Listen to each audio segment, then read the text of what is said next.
Assalamualaikum warahmatullahi wabarakatuh. Selamat pagi anak-anak. Apa kabar kalian hari ini? Semoga semua dalam keadaan sehat ya. Kembali lagi kita dalam pembelajaran bersama Bu Aisyah. Hari ini kita memasuki subtema 2 tentang manusia dan lingkungan. Setelah kalian tadi sudah mengawali pembelajaran dengan berdoa, kita akan mulai pembelajaran kita hari ini ya. Nah, anak-anak, apakah kalian pernah melakukan kegiatan ini atau kegiatan ini? Mungkin baik anak laki-laki maupun anak perempuan paling tidak pernah melakukan salah satu dari kegiatan yang Bu Guru tampilkan ini, yaitu bersepeda dan bermain bola. Siapa yang di sini suka bersepeda dan bermain bola? Tunjuk tangan. Ya, ini adalah dua kegiatan yang mungkin pernah kalian lakukan. Dua kegiatan tadi adalah contoh kegiatan yang banyak menggunakan kerjasama antara otot dan tulang sebagai alat gerak. Masih ingat kan, otot itu alat gerak apa? Benar, otot adalah alat gerak aktif. Sedangkan tulang adalah alat gerak pasif. Tulang tidak bisa bergerak sendiri tanpa dibantu oleh otot. Otot itu melekat pada seluruh tubuh kita, seperti di gambar ya, membentuk sebuah jaringan dan daging ya, kalau kita melihatnya seperti daging. Padahal di bawahnya, di lapisan kulit ini adalah otot semua yang melindungi tulang kita. Mereka berdua bekerja sama nih saat kita ingin bergerak. Contohnya dalam kegiatan bersepeda dan bermain bola tadi. Nah, anak-anak, bersepeda dapat mengencangkan otot-otot tubuh. Bersepeda tidak hanya melibatkan bagian kaki saja, bahkan banyak orang yang menganggap bersepeda hanya dapat mengencangkan otot-otot bagian betis dan paha saja. Namun sebenarnya bersepeda merupakan latihan fisik yang hampir melibatkan setiap bagian tubuh. Selain memperkuat otot-otot bagian kaki dan paha, bersepeda secara rutin juga akan mengencangkan otot-otot bagian belakang, pinggul, dan juga lengan. Tentunya ketika kalian menjaga keseimbangan ya, menggunakan sepeda, otot lengan juga banyak berperan di situ. Nah, sedangkan kalau permainan bola memerlukan banyak gerakan, seperti berjalan, berlari, menendang, dan melempar. Hampir semua bagian tubuh aktif saat bermain bola. Tentunya hal ini mengharuskan semua organ gerak dalam tubuh, baik itu otot ataupun tulang, bekerja dengan baik. Nah, anak-anak, ada beberapa aktivitas yang bisa kita lakukan untuk menjaga kesehatan alat gerak kita, yaitu otot dan tulang tadi. Ingat ya, anggota tubuh kita ini hanya dapat bergerak karena adanya otot dan tulang. Makanya kalau otot kita tidak dijaga dengan sehat, ototnya lemas, tulang-tulangnya keropos, tentu akan mempengaruhi gerak kita sehari-hari. Nah, bagaimana cara kita menjaga agar otot dan tulang tetap kuat? Yang pertama, kita bisa mengkonsumsi makanan dan minuman yang sehat. Hindari merokok, ya. Apalagi kalian masih kecil. Jangan sampai, walaupun mungkin kalian melihat di sekeliling kalian ada yang merokok, tapi itu bisa mempengaruhi kerja otot dan juga tulang kalian. Kemudian, makan makanan yang sehat termasuk buah dan sayur. Tidak boleh ya malas makan buah dan sayur. Minum susu dan banyak minum air putih. Kemudian yang kedua, menjaga pola makan teratur.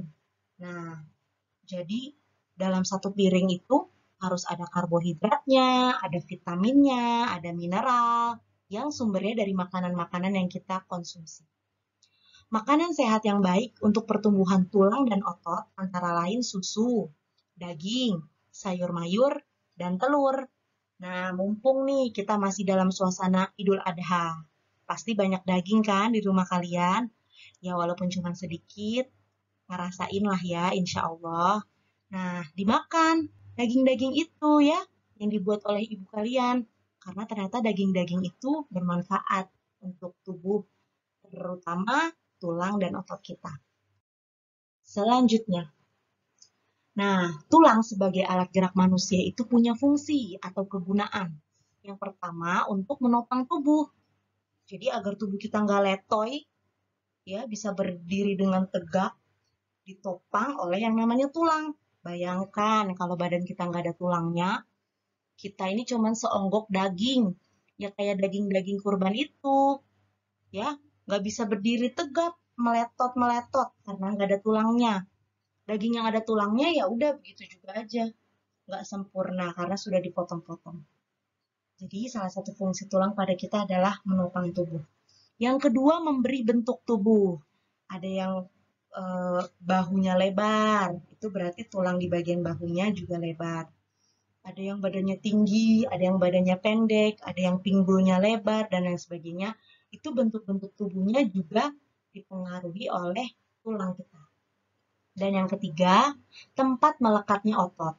Tanpa adanya tulang, otot-otot kita tidak tahu harus menempel atau melekat di mana.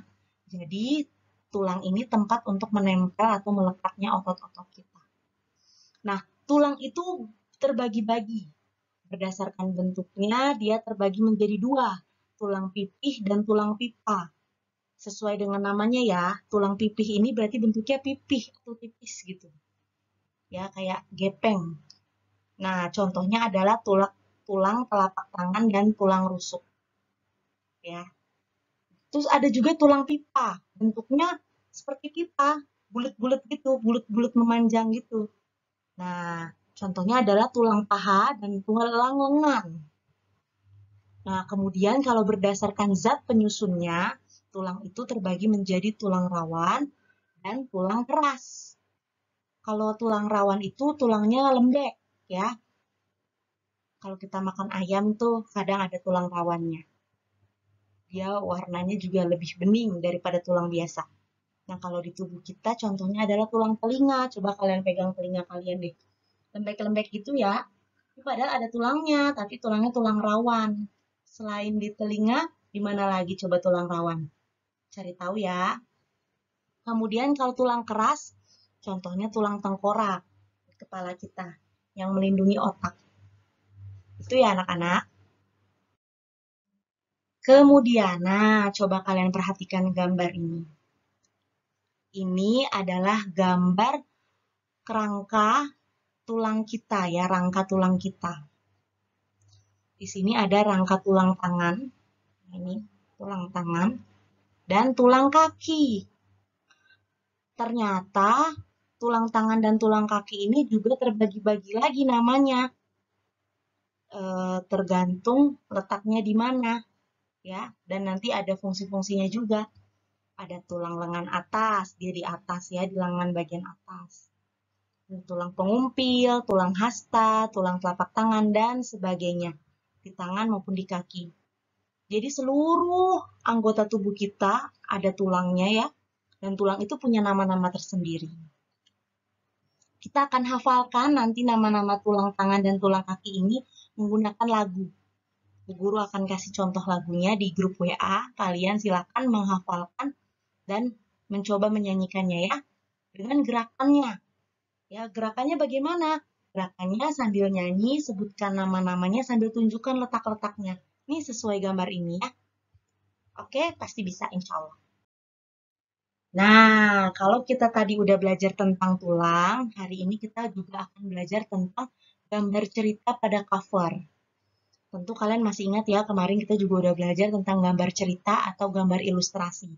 Nah, hari ini gambar ilustrasinya khusus pada cover. Cover itu sampul, ya. Tulisan dan gambar yang terdapat di halaman depan pada sebuah buku. Nah, gambar cerita pada cover harus mewakili isi dari buku tersebut. Contohnya coba sekarang kalian lihat buku tematik kalian. Di bagian paling depannya ada cover ya. Di situ ada gambarnya, ada tulis-tulisannya. Itu menggambarkan isi buku tematik kalian. Nah, cover buku itu ada unsur-unsurnya yang harus terkandung di dalam cover buku. Yang pertama, ada jenis huruf pada judul yang menarik Ya, jadi ada judul bukunya. Judul bukunya biasa tulisannya besar. Ya, kemudian ada kalimat penjelas judul singkat dan mudah dipahami. Jadi ada kalimat penjelasnya di bawahnya. Kemudian ada nama penulis bukunya siapa, identitas penerbitnya, siapa yang menerbitkan, misalnya Erlangga atau Kementerian Pendidikan dan lain sebagainya.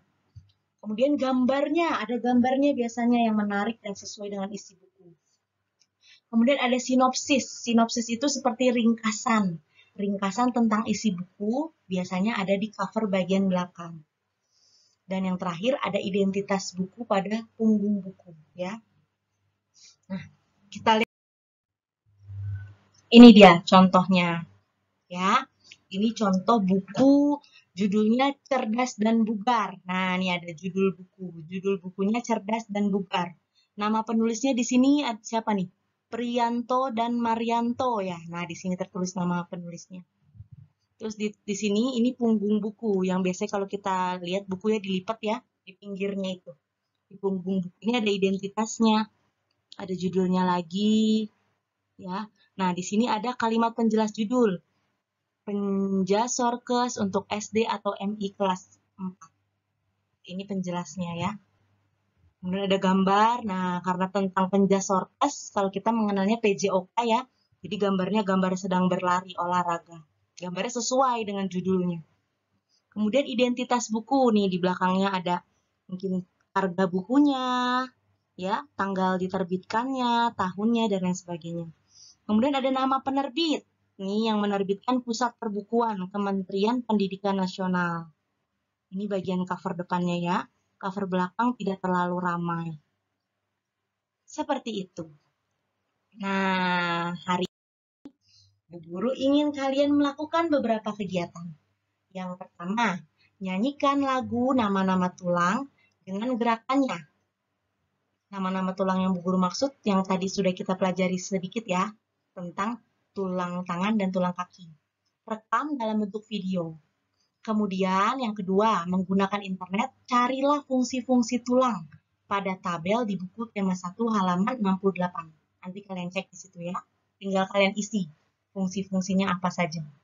Kemudian yang ketiga, buatlah gambar cover buku seperti contoh pada tema 1 halaman 73. Cover buku minimal mengandung 5 unsur dari 7 unsur yang dipelajari. Nah, jadi paling enggak ada judul buku yang pasti ya, ada nama penulisnya. Kalian buat sekreatif mungkin aja. Bebas, Bu Guru bebaskan kalian mau membuat cover buku tentang apa.